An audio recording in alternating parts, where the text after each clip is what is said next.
And sometimes what I want to do, I never do this. 6.5 size ring. Let me put it on my finger. I never do this to people because I know most people mean well. Lil actually helped me with that. Like, assume most people mean well. Some people don't. But I never do this to people. But I wanted to just be like, why don't you shut up? Yeah. Because I wanted to give my wife this ring. I got it. I gave it to her. Mind your business. Yeah. Look here, Kathy Ray. What I can tell you is, I don't care about you, what you think on the gram. You dumb, you ugly, you sound like a broke boy. Now, I'm not going to say that, okay? Because I don't want you to mischaracterize my words. Yes. But you think it's okay for me to give my wife nothing so you can have nothing? Happy. I'm going to stunt on the gram. And you can stay at home and be broke. And here's her ring, and it costs more than your life. You're silly. That's what I wanted to say. But I would never say that to people because it's mean. But I too get upset. Yes. And it does get to me. And for the rest of my career, it will never not get to me. Like, I don't let most of the things get to me, but I'm human.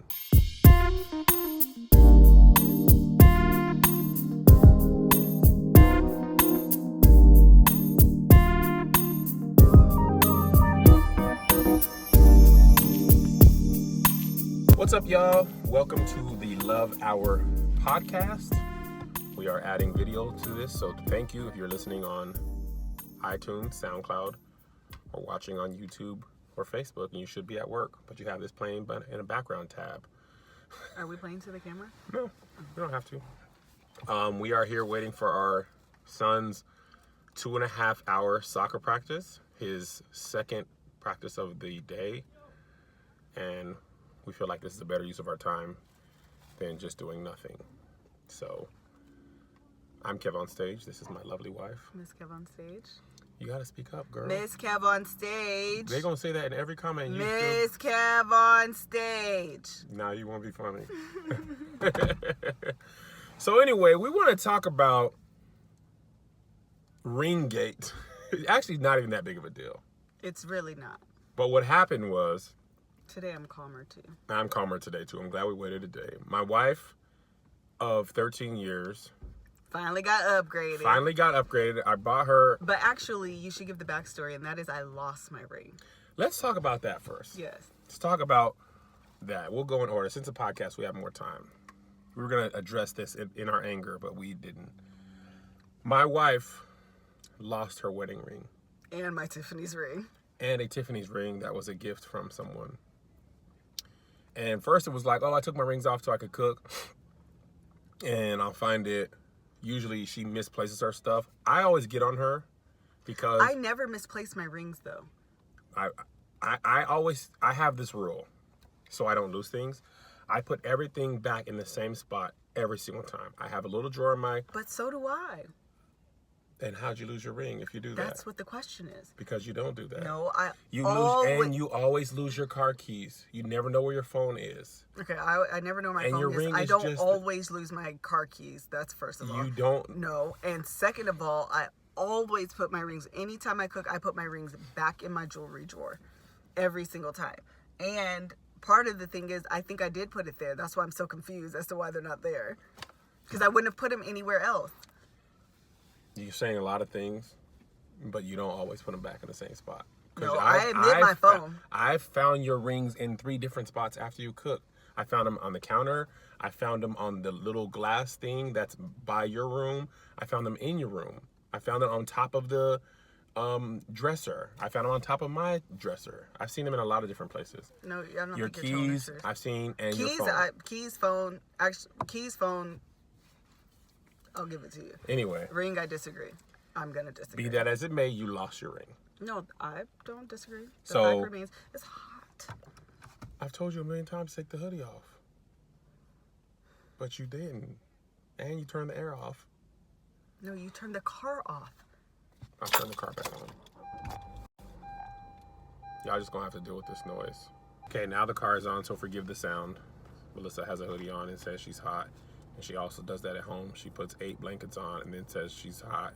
Says turn the fan on. Why are we talking about... Instead of taking all the blankets off. Just Are want we to put talking that. about the ring or no? I just don't know why you Are we wouldn't take talking it. I about just don't the know why you ring or wouldn't no? take your hoodie off. Just want to Are know why we you wouldn't talking take about it. because it's a lot of work? I have this hair, I have lashes on, I have lipstick on. It's just going to be a mess. Makes sense. She lost her wedding ring. Before she lost her wedding ring, I'd say for the last 3 years, Longer than that. 3 to 5, Yeah, that's she's probably been more dropping I need a new ring hints. right. I have a Not little even theory that she knows exactly where her old ring is or lost it on purpose to force my hand. She'll never admit to it. I didn't do that though. Still a theory. You lost your rings on purpose to force my hand. Yeah, but I didn't even get a Tiffany's ring. I'm wearing a little fake stupid Claire's ring. So anyway, last 3 to 5 years, she started with subtle hints. Over the last 2 years, it was like, I need a new ring. Kevin, I need a new ring. And I just wanted a new ring. I need a new ring. Kevin, I need a new ring. So it had been in my mind to buy her a new ring. So, At what point? well, I don't know. I didn't have a particular time. It was going to be bought. Actually, probably was going to buy it for her anniversary this next year. That was my plan. But anyway, she lost her ring. And then it's funny because you lost your ring to I don't care about you that day. No. Yes. What I was saying was that I've been walking around here for the last month and a half with no ring on my finger, and I didn't want to be naked finger, and you didn't care that I was walking around with no. How did you losing your wedding ring become I don't care about it? You lost it. You lost yours. No, I know that. I'm going to talk about that. I'm not hiding it. You lost your wedding ring. When I lost my ring, I didn't do nothing but be like, I'm sorry. I don't know what happened. It fell off. I never been like, I lost my ring. You don't care about me. You got me out here naked and ringless. Okay, so time out. Let's go back because you're jumping. You brought up my ring, and I was going to bring that up. Okay. You said like I wasn't going to bring it up. Number one, when I lost my ring, how long after did I have the conversation with you about my being ringless? A week or so. That is not true. I just had this conversation with you like a week ago. And about a week ago. No, you said after I lost my ring, it was a week later. But my ring has been missing for about 5 weeks. So how long was it after? 4 weeks, a month. And I was like, so you're just okay with me being out here with no ring? Like, I'm confused. So did you feel like because you lost your ring that I wasn't rushing to buy you a new one That was the point. It was like, I don't have nothing on my finger and you don't care. So what were you feeling like? I didn't care that you didn't have a ring? I was trying to rush you to get me a new ring. And apparently I wasn't moving fast enough. Exactly. The only reason I'm not that mad at her is because I had planned on buying her a new ring and I lost my wedding ring early in our marriage. So I really couldn't. I've had 3 rings and I've never lost one. And then you lost 2 in one day. You didn't buy me the other ring. I didn't and say that's that. not my I just wedding saying ring. You lost it. That wasn't the point. Was that you lost it? Wait, so what are you trying to say? I'm just saying you never lost it until but you it was lost one it in day. occurrence. It's one occurrence. So anyway, she lost the ring. And I was like, you know what? I'm going to get you a new ring. No, I was like, when are you in town? We should do it this Saturday. No, because you didn't know when I was gonna go. I said let's go. You had no idea I was going that day, yesterday. No, I didn't know it was yesterday, but earlier in the week I was like, what day are you in town? We should do it on Saturday. And then I just forgot, and then I was like, oh, we're going. So anyway. You don't like to give me no credit. What, give you credit for what? I don't know in this circumstance. So we go. The funny thing about it is I have been saving money for a long time for this. Okay, a long time. I post a picture to, on the gram. Actually, let me go back to when I gave it to you and I made you cry. Oh, I know. I made you cry. And I made the sales lady cry. She was crying for a different reason because she was going to get a commission. That was going to change her life right before criminal. No. Yes. I know that had a part to do with this. She playing the role. I get it. I had this great speech. I don't know if I want to share it word for word because it was so eloquent. Oh my goodness. But it was impromptu and sweet. It was impromptu and sweet, and I had her crying, sales lady crying, and I'm like, yeah, girl, yeah. I gave it to her. I took a picture of it while we were waiting and got home that night, posted a picture on the gram. And the caption was, you know, it's been 13 years and I finally got a chance to give you a ring that's reflective of the way I feel about you, right? Something along those lines. And here's the thing, 99.9% of the people either just liked the post or said something congratulatory. Mm-hmm. The few that didn't really caught my and my wife's attention. The first thing, and I'm going to leave people's names off. That's a good idea. I'm going to leave people's names off and spare them the onslaught. There's a couple comments. One in particular was this guy on Instagram was like, oh, them Indiegogos and them custom shout out videos really paid off. LOL. Crying emoji. I'm so funny. Here's the thing. First of all, I'm a social media person with a lot of followers. I get when you post something on social media, you can't expect everybody to agree with you and all that stuff. Trust me, that's not lost on me. But sometimes people say stuff that be so off base. And that's what... And that... It infuriates. It infuriates us. And I'm a human as well. People just be like, just ignore. You got to understand, I have to ignore comments like this every single day on every single platform. Instagram, Facebook, YouTube. Somebody saying I'm not funny, I'm weak, I'm ugly, I'm fat. Like every video. Mm-hmm. For the last 6 years, mm-hmm. I have to ignore these comments. And most people don't have to deal with that every day. Like we were talking about on another video. That's actually a good point. Yeah, most people, their social media is just their friends and family. Mm-hmm. There's hardly anybody hating on them on a daily basis. There's no reason to, really. Yeah. But for me, I put myself out there. I'm a comedian, personality, whatever. I have to deal with this every single day. And I have it on ADD's page, too. Mm-hmm. I got to deal with it from when I'm on videos on ADD. And I have pretty thick skin, but it's not impervious. Yeah. Okay? So the one thing that I didn't... Like, I don't mind people trying to be funny, but I don't like the assumption that I'm raising an Indiegogo and I'm using this money for the ring. First of all, the Indiegogo... Let's start with one. ...is a pre-order.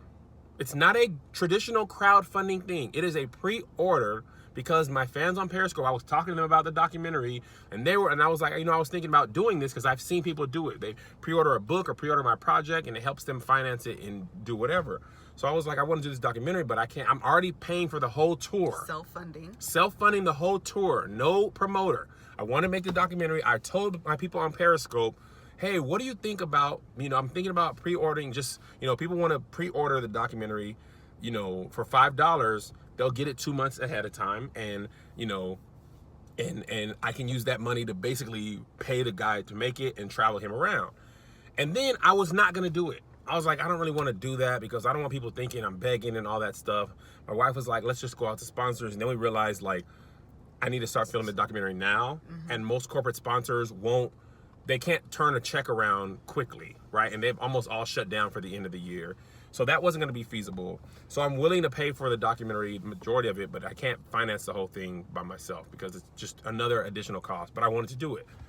So anyway, I said that on Periscope, and then people were like, I talked to my wife about it. She was, we had our conversation. Then I was like, never mind. I really don't want to do it. I don't, I just don't want to deal with not backlash, but I don't want to deal with anybody thinking. The comments. The comments. That's really what it is. So I wasn't going to do it. I told them about it, and then I stopped. Then every video I did on Periscope, they were like, Kev, where's the link? Mm-hmm. I want to donate. I want to make this documentary happen. I want to give. I was only going to do $5, and people were like, no, can we give more? Can you set up that we can give more? Yeah. So I was like, fine. I don't want to, if people want to support, I don't want to, turn them away, and I could use it, and I could, help make the documentary. Sure. So I did the Indiegogo campaign, right? But Indiegogo, if you don't know, like most crowdfunding things, you don't get the money until the end of the campaign. The campaign doesn't end until January 26th. How on earth could I use money that I don't even have yet to buy my wife's ring? How? How could I, just think about it, right? I can't even physically do it. Right. Number one. And number two, and I get that people don't know that, but that's why it bothers me. Because it's so off base. It's so off base. I've been planning on getting this ring and putting money away for years. And since I didn't put that in the caption, people assume, oh, you doing this and that, and And I get most people don't think like that, but the few, it always like bothers me, and I ignore most, but I couldn't ignore that comment. Just the Indiegogo campaign. I don't care about the custom video. And here's the other thing, and I don't know if a lot of people know this, but I want to remind people. I have a full-time job. Wait, before you go there, number 2, before you even go to that, and actually I'm gonna make sure I'm gonna help you with that one too. But number 2, the other thing is there's what, $1,500, $2,000 in the Indiegogo? Almost three, a little over 3,000. No, at the time. Oh yeah, at the time it was like maybe 2. 2. It might have been 3. Okay. At tops. Oh, 3? Okay. Might have been 3. I didn't know you were approaching 3.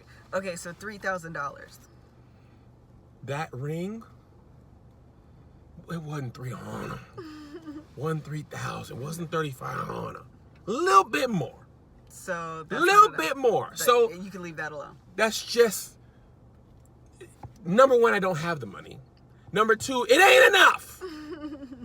Okay? And number 3, the thought that I would even do that really. I know, and actually that's the other thing that I don't like is the question of integrity. That's what it is that really bothers me. The question of integrity, because this other person on Facebook, this girl had an even more incendiary comment, no LOL. Yeah. She was like, you out here living ghetto fabulous, you begging for money on an Indiegogo to buy your wife a ring. That's a bad look. And she apologized later. But it's ignorant, and number 2, there is nothing that we've ever done. When have I ghetto. ever begged? Number 1, I've asked. And here's the thing that people don't understand, okay? Me and my wife listen to this podcast called How I Built This a lot on NPR. If you're an entrepreneur wannabe, it's a great podcast to listen to. Everyone who ever in the history of the world who started a business has had to ask for someone to invest into it. Everyone. Yeah. They either ask their family, they take a loan out, or they ask investors. They all have to ask for money. Because I don't have a rich family. Right. Melissa does not have a rich family from which to draw. I would love to just call my dad and be like, Dad, I want to make a documentary. Can I have $15,000? Which is very low. Like, this documentary is the most basic of budgets. One guy with a camera with a sound thing on top of it, paying one guy to shoot. Yeah. I mean, it could easily cost $100,000 to do it right. 2 cameras, renting a sound man, all that stuff, right? I'm doing the barest of bones, but I want to pay this kid because I just don't believe in, not paying people. And he has to travel to 40 different cities to do this. But everyone in the history of the world has asked for money. And I have people who support me, have always supported me, who want to donate. And they're not even donating, really. I mean, the people who are giving above are donating, but they're purchasing something ahead of time, which is the only way I can do stuff, right?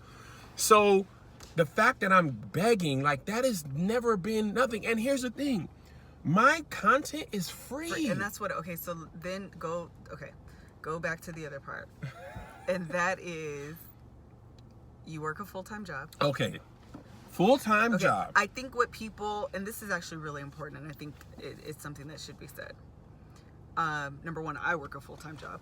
Full-time job. Full-time job, and I am not a 30, no disrespect to anyone, because everyone has to start with somewhere. But in the job that I am, and as long as I've been working, I am not making $30,000 a year. Stunt on the gram. No, that's not stunning. Stunt on the gram. No, that's not stunning. Stunt on the gram. No. I just want people to know and understand, because I remember also when the boys were doing stuff, and people used to make stuff about, like, we were living off the boys as if we weren't making it full time. Like, we don't work full time. Like, we're college educated people. We have always been really fiscally responsible, but also we've always had decent jobs where we've been able to maintain a lifestyle, not lavish, but we've been able to maintain a lifestyle. But we do okay. That's what I'm trying to say. We do okay. And we have a home. Well, okay, so I work a full-time job. Kevin works a full-time job.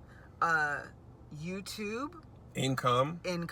Stand-up comedy, which he does every single weekend, basically, 52 weeks a year. income. Yep. He did a tour, let's not forget, just this summer, the Like Share Tag tour. He has a shirt line. He has the shout outs thing that you do. You also do brand deals. NBC, like, AT&T. There's a lot of different streams of income that he's working for. Is that what I'm trying to say? Yes. I'm trying to make it plain to the people that question what we do. I want you to understand that, number one, and I've said this at work and I've said this publicly and I will say it again on this. Kevin, my husband, is quite literally one of the hardest working people that I know. Yes. Literally. Yes, he is. I concur. Wholeheartedly. You're like, literally, you really are. And it pays off and it shows because you are able, like when we met, going back, because some people also had questions about the video that you did, like, you selling now, and I thought the ring didn't matter. My first ring, $99. Legit $99. And I was happy. I just put it back on my finger. Like, honestly, I love this ring. I don't know, even that $99. Like, it was a little cute ring. And I was happy with it, no problem. Right. Second ring was probably $3,000. Yeah. When we first got married. Yeah, the when we first got married was probably around $3,000. That's the ring I lost. I would still be wearing it today had I not lost it. And so I don't think it's a matter of like selling out or anything like that. I think it's just a matter of, at this point in our lives where we are, and the fact that I lost my ring, coupled with the fact that I lost my ring. Hold on, because you're wiping foundation off. You had something on your face. Okay, but you gotta like, don't wipe. I'm sorry. Now you made me lose my train of thought. The point is that we work. The point is that we work. We've always worked hard. And at the time when we were making $30,000, actually the time when we were college students, a $99 ring was sufficient. When we were both making probably $35,000 a year straight out of college. When I bought that ring, we didn't even have those jobs. Remember, we were juniors in college. We were still in college. I was working at the daycare. Yeah, that's true. And you were working at the bank. You were working at Armed Forces Bank. Yeah, actually, we weren't making. So all I really had, and we were broke college students, no rich family. So all I had was $100. When we got the $30,000 job, actually no, and your ring, before when we got married, I financed it. Yeah, you did. Because I didn't have $3,000. Yeah. So I paid it off. At 24 months, no interest. Yeah, whatever. 36 months, no, whatever the case was. So anyway, but at this stage in our life, I could do a little bit more, right? And I think that's the point. So the question of integrity, both in joking and in serious, really frustrated me. And then there was and this is just what you have to deal with on social media. Like, if I don't want to deal with it, obviously you can just not post about it. I get that. I do. Yeah. Then there's the part that's just as like, you put your stuff on social media and people have their opinion, and sometimes you realize, you know what, I just wish it was my friends and family again. Like, maybe I should have just I don't actually have any social media platforms that are just my friends and family anymore, even my personal Facebook. Because somebody was like, maybe I'm in the minority here, but a ring shouldn't reflect how you feel about somebody. It don't matter. I didn't give the ring to you. Yeah. I wanted my wife to know how I felt about her, and one of my gifts was this ring. Yeah. I don't care what you think. Yeah. I don't care. This is what I want to do. And I think Shut up. Yeah, but the other thing I think is really important to recognize is anyone listening to this podcast, if you had the progression of events that I've had, which is a $99 ring, a $3,000 ring, and then this undisclosed amount ring. There is, number one, it's just an opportunity to reflect over your life and be like, oh my gosh, we've come a mighty long way. We've come this and then ask yourself, would you be like, no. Yeah, right? I don't want that ring. You're in a position to, you have the savings. You want the money, you saved for it. This is not an irresponsible decision. And you would just be like, no. How dare you? I don't need that I could ring never. for you to show me what you mean to me. It's not a requirement, but I mean, child. And sometimes what I want to do, I never do this. 6.5 size ring, let me put on my finger. I never do this to people because I know most people mean well. Lil actually helped me with that. Like, assume most people mean well. Some people don't. But I never do this to people. But I wanted to just be like, why don't you shut up? Yeah. Because I wanted to give my wife this ring. I got it. I gave it to her. Mind your business. Yeah. Look here, Kathy Ray. What I can tell you is, I don't care about you, what you think on the gram. You dumb, you ugly, you sound like a broke boy. Now, I'm not going to say that, okay? Because I don't want you to mischaracterize my words. Yes. But you think it's okay for me to give my wife nothing so you can have nothing? Happy? I'm going to stunt on the ground, and you can stay at home and be broke. And here's her ring, and it costs more than your life. You're silly. That's what I wanted to say. But I would never say that to people because it's mean. But I too get upset. Yes. And it does get to me. And for the rest of my career, it will never not get to me. Like, I don't let most of the things get to me, but I'm human, you know, and it does, you know, it does bother me. These things do bother me. And, you know, you just got to deal with what it is. You put stuff on social media, you leave yourself open to have people's opinion. But at the end of the day, the reason I got my wife a ring is because I wanted her to have it. And whether people on social media understand that, Because I lost my other one. well, even if you didn't lose your other one, I still would have got you that. Whether they understand that or not doesn't really matter. I wanted you to have a new ring. I wanted it to be on your finger. I wanted you to be like, man, that's my man.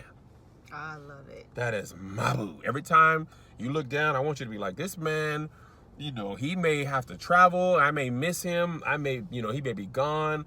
I got to share his time with people. But here's a token of my appreciation, or his appreciation to me. And that's why I got it. And I ain't gonna lie, I put it on the ground because I want people to know, like, I always shout my wife out. I want people to know real love exists, black love exists. You know, Yeah. Everybody ain't out here cheating. Everybody ain't out here, you know, doing things like that. So I take as many opportunities as I can to, like, show people that it's not all doom and gloom. In marriage, you can be young and saved and married and have a good time. It's not all, you know, because social media will make you think there's That's nothing true. but cheating and, That is like, so true. ridiculousness in marriages. You know, everybody's faking it and cheating and caught up in scandal and all that stuff. And I try to publicly talk about you often and to ward internet models away. So people with booty on the seat pictures don't be coming. I want to remind people early and often, I'm happily married. Don't even come over here with that. Don't come this way. Don't come. Don't even come. Don't hop in my DMs unless you asking me where the ticket links is at. You know what I'm saying? So, you know, I guess that's really all I wanted to say about it. This was a rant. This was a rant. I mean, listen, you listen to this podcast, we just be talking. You ain't always going to have no world-changing thoughts, but, you know, we get to talk more at length about what we feel and you know, and if you have the time to sit and listen or watch, then you'll know. If you don't care, you won't, you know.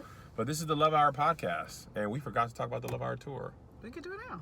Love Hour tour. This podcast is brought to you by the Love Hour tour, sponsored by KevOnStage and Miss KevOnStage. We've saved the money to do this. We're going on tour starting in January 2017, where we'll talk about love and relationships and marriage. January. Yeah, the first Rancho. Oh, yeah, it's in January. Yeah, Rancho, January 26th. You can get tickets, KevOnStage.com. And we're doing a comedy show as well. And you can buy the shirt Melissa has on. It's a Be Extra hoodie. I left mine at home because I was hot, but you can buy merchandise. You can still donate to the documentary if you'd love to. The link is on my social media. It's pinned on my Facebook and Instagram, and there's a YouTube video. So if you want to find it, you can always email me if you need the link. Because if you're listening to this podcast way late, it won't be pinned. So if you want to donate to it, you can always email me, Kevin@KevOnStage.com. And we appreciate you for listening. You have any final thoughts?